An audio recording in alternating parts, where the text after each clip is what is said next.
Within my contributions to the rail fanning community, I chased many trains across the state of Michigan, many of them being underdog locals in rail lines like CN L571 through the Arch Line, and special trains like the LSRC Santa train on historic Saginaw Bay Southern trackage across northern Michigan. But there is one rather overlooked train that often runs through the downriver area, and that train would be CN L575, a coke train that comes out of Schaefer Yard in Dearborn and makes its way up to Zug Island, where it'll either drop off empty coke cars for loading or bringing loads to them. But either way, in today's video, me and a good friend of mine meet up to chase the early morning south to northbound run of L575 from the Arch Line to the old Flat Rock sub the full way through. Since the contract for coke-fueled energy at the manufacturing plant in Dearborn was close to expiration for the period, which will then make L575 not run for months, so I figured this day was a good time. First up, me and my friend meet up at Enterprise Drive in Dearborn right next to Schaefer Yard, waiting for L575 to pull out and head south onto the Dearborn sub, and while we were waiting, we saw L571 in the distance building its train with that same GTW unit I chased in the past on point, which was pretty neat. But about less than an hour later, we heard some rail sounds and heard the crossing activate, which we initially thought was L571 pulling up, but that wasn't the case.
That was quick, and he's long today. All right, that was our first spot straight out of Schaefer. And Joseph, you now have full-on permission to say the line in this video. Look, you guys, he had the coke cars! As y'all may have just saw, regardless of that one single little XIC GP38-2 pulling that heavy load of cars out of the yard, he was not wasting any time out of Schaefer whatsoever. So then we rushed to Penford Junction to see it swaying through the arches in the Lincoln secondary diamonds, but upon arrival we then get completely surprised by an early northbound L572, which L575 actually had to stop for somewhere in a siding further north of here, which I found to be hilariously sad.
once L572 finally cleared the siding switch further north of here, we then see L575 pop out and start picking up speed across Penford.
Once we got our shots at Penford, we then raced over down to Flat Rock to catch L575 rounding the old DT&I junction from the Dearborn sub onto the Flat Rock sub at the east end of the junction, aka CP Alice. And here as a whole is where the CN Dearborn and Flat Rock subs connect together on all three ends, which is also used to regulate traffic coming in and out of Flat Rock Yard. But to be exact, L575 is caught here coming off the Dearborn sub heading south, and then to turn east through the now endangered Allen Road railroad crossing, which is soon to be turned into a bridge.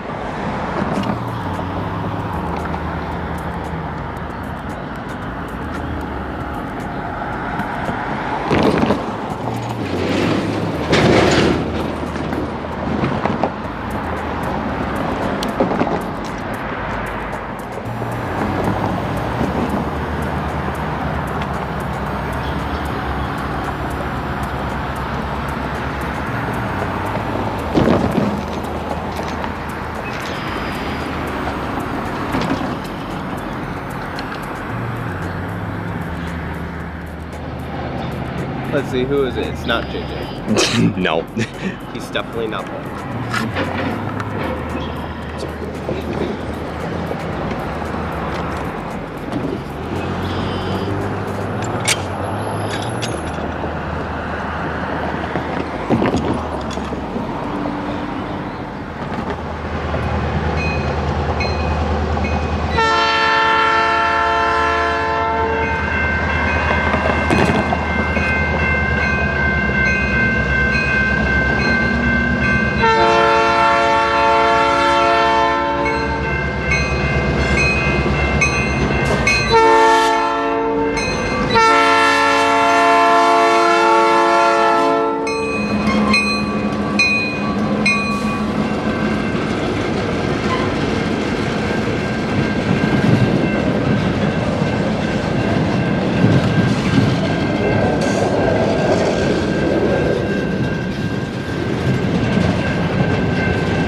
clear the switch. Yeah, you can see here that the train had to stop so one of the crew members could throw the switch back to how it was at CP Alice, since little did we know we had a northbound coming out of Flat Rock Yard very soon. But once that switch was reset, L575 then started reversing into the Flat Rock Yard main and then got granted to continue north. Since I may have discussed before, the Dearborn sub is nearly all dark territory, while the old Flat Rock is actually signaled.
And once L575 was fully onto the old Flat Rock sub, me and my friend then race up to Wyandotte, Michigan at the Vinewood Avenue Railroad crossing to watch it round the curve past the historic architecture at the Oak Street crossing just south of us.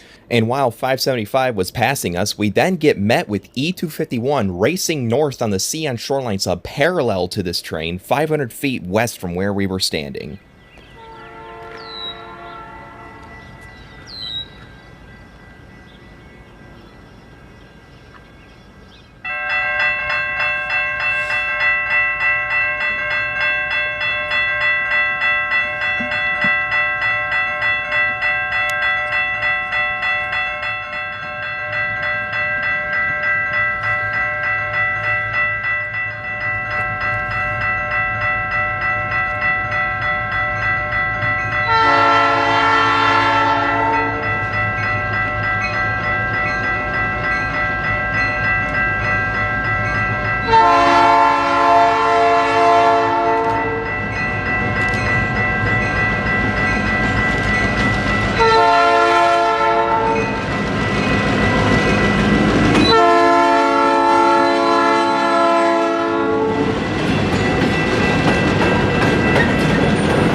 So that was pretty neat to see, and after we left Vinewood Avenue, something rather odd happened.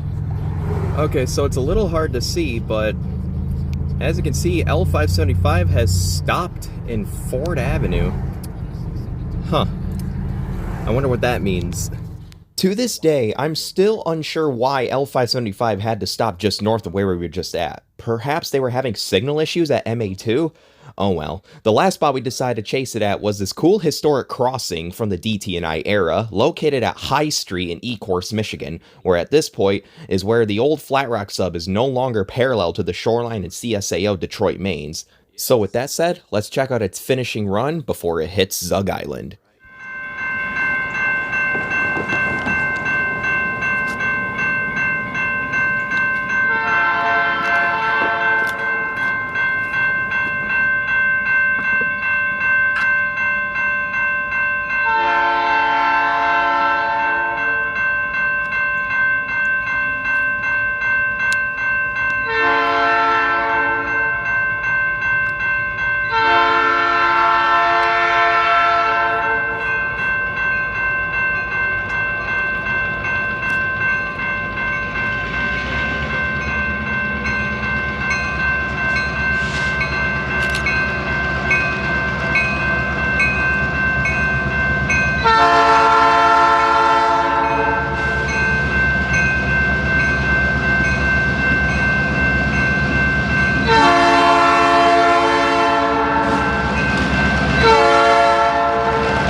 Alright, entering the yard at Ecorse, he will eventually turn at Zug Island. Obviously, it ain't possible to chase him to Westfield, but there's that. So that was it. The full spaced out northbound chase of CN L575 from the infamous Arch Line to the former DT&I Flat Rock sub, which will then later enter Zug Island. Unfortunately, my friend and I ended up missing the southbound return trip of L575 that we really wanted to chase actually, because we went out to eat and took too long. But that's okay, because before we left, we then ended up catching M382 through the Antwine Street crossing in Wyandotte on the CN Shoreline sub.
Thanks for watching, and if you guys enjoyed this one, be sure to leave a like and subscribe, and comment below on what train I should try chasing next. But for now, wherever I may be next, I hope to see y'all trackside. Over and out.